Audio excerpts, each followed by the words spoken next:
চুলগুলোর কি অবস্থা? এখানে কি ফেশন করতে এসেছো নাকি পড়তে এসেছো? তাই আমার কি?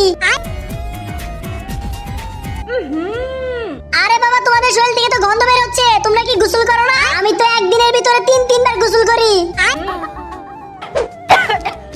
সোনি, তোর পানিটা একটু দে না। নো ওয়ে, ইউ নো আমি কারোর সাথে পানি শেয়ার করি না, জানিস না জামস লেগে যায়। একেবারে বিরক্তিকর। সোনি, এত কথা বলতেছে কেন? দাঁড়িয়ে যাও।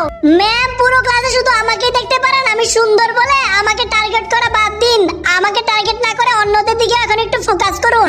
কিন্তু তার আগে নিচে থেকে সাবস্ক্রাইব বাটনটি ক্লিক করে যারা সাবস্ক্রাইব করে দিবে তাদের মা বাবা যেন অনেক দিন বেঁচে থাকে, আর ভিডিওটিতে যারা লাইক কমেন্ট করে দিবে তাদের মনের আশা যেন পূর্ণ হয়ে যায়। আর কমেন্ট বক্সে অবশ্যই লিখে যাবে আই লাভ ইউ মা বাবা। আমাকে জ্ঞান দিতে এসেছিল, খেয়ে দিলাম। তুমি কি আমার গার্লফ্রেন্ড হবে?